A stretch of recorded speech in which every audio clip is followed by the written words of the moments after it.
Well, South Africa's unemployment rate rose to 25.6% of the labour force in the second quarter. That's 4.7 million people without work, up from 4.6 million in the previous 3 months.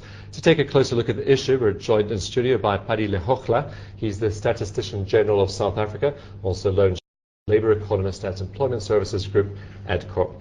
Gents, a very good evening. Thank you for coming in. And Paddy, you're the man that unveiled the numbers, so I'll start off with you.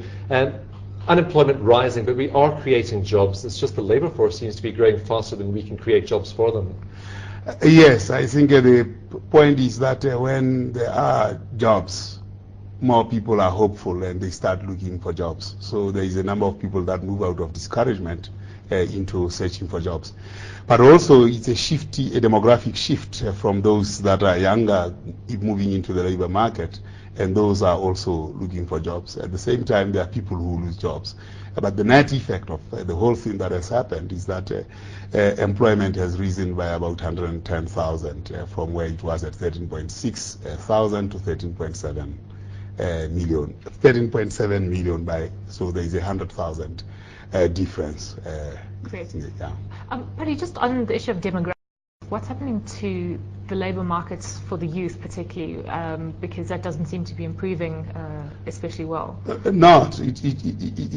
less likely to improve unless there is a very aggressive creation of jobs, particularly in specific sectors. I mean, there are three things that are happening to the youth. There are those who are not in education, not in employment, and not in training. And the majority of them have only done less than standard 10. And therefore, they are less likely to go into the labor market because when you look at the people who are graduates, the unemployment rate is 5%.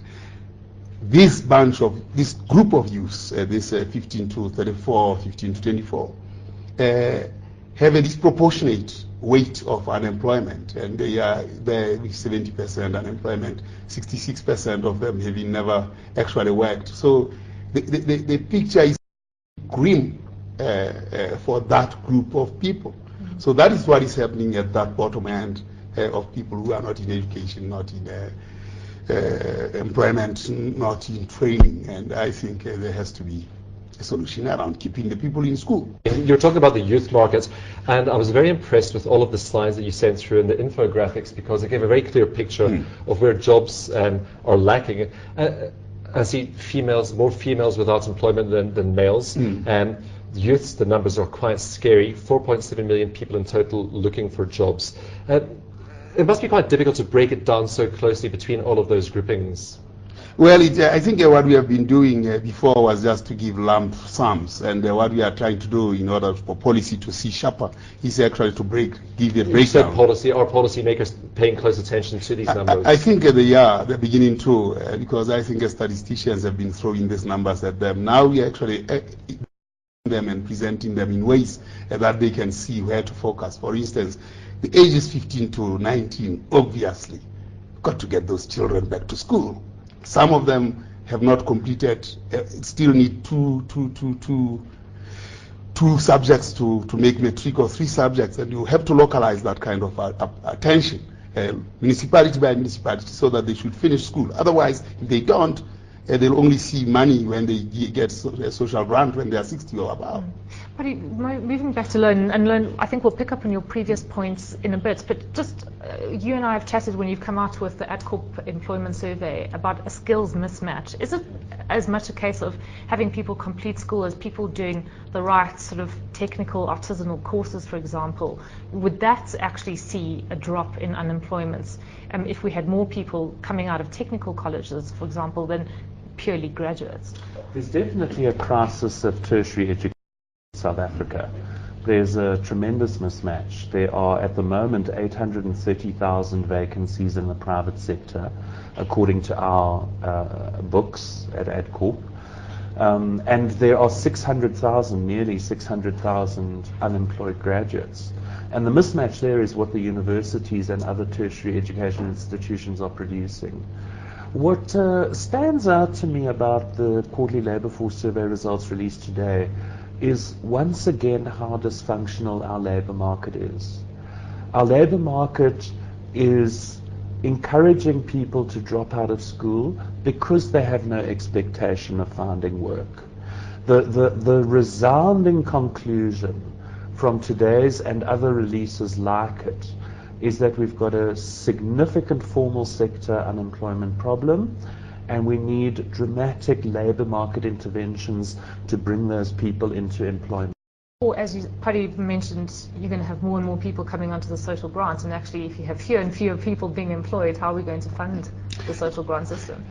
Well, the social grant system is there, so removing it may create serious problems. So I think really the education and the right kind of education, technical education, is very, very important. I mean, as Loane says, surprise, we agree on some things with him. That you know, if you have a technical person employed, there are spin-offs that are created out of that, because that person can create 2-3 more jobs.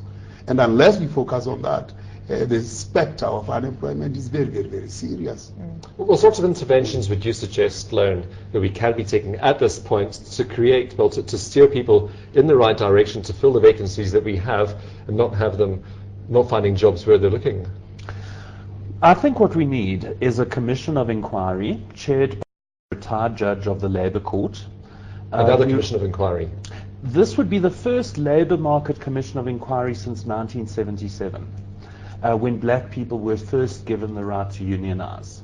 So look, a lot has changed since 1977, and we're overdue for a commission of inquiry into the labour market. I think 2 things would come out of such a commission. The first is that employees are unduly protected in their jobs in general. They're protected by dismissal laws that discourage performance management. The second issue that would probably come out of a commission would be collective bargaining, particularly sector-level collective bargaining, which drives wages up above the cost of living and, in fact, above labour productivity. So I don't think a commission of inquiry would set about throwing out all our labour laws. I think it would focus on those 2. I think those 2 would be sufficient to make a substantial improvement in our formal sector unemployment situation. Pali, what do you think? Well, unfortunately, I cannot comment on policy matters except what the numbers tell. And we can see that the unemployment is growing. If you look at agriculture, for instance, I suspect that there might have been a lot of interventions there. 5 consecutive quarters, agriculture employment growing. Well, one has to follow through what has actually happened there. Who are these people employed? The point I'm making is that the agriculture doesn't require a lot of skills. So dip your bucket where you are, because you have people who are unskilled. Provide the kinds of jobs for the people that are unskilled, and agriculture is one, construction is the other. While you still try to skill people, that way you can break chunks of problems and look at the age groups that you have to focus on. The others should go to school. Certainly with such focused strategies, probably this problem may be tackled. Sorry, Pali, actually what I was curious about is, do you have the ear of governments? Loane, well, we've spoken about interactions with the Labour Ministry, but I mean, do they actually look at your stats that you produce and say, my God, we have a terrible, terrible problem in this country, or do they kind of blithely ignore it? No, I don't think the numbers are ignored. We actually, I think one of the problems that we have been facing ourselves as statisticians has been the behavior of throwing the numbers over the wall and expect somebody to catch them the other side. I think by putting them there, negotiating, discussing them, it makes policy much clearer around what needs to be done. The problem with that for statisticians is that you run the risk of finding yourself discussing like Loane Commission on labor, those areas you are not supposed to discuss as statisticians. But the risk of doing so does occur, and I suspect better the risk than doing nothing. Gents, I'm afraid we have to leave it there. Thank you both very much for your thoughts. Thank you very much. That's Pali Lehohla. He's the Statistician General of South Africa, also Loane Sharp, Labour Economist at Employment Services Group, Adcorp.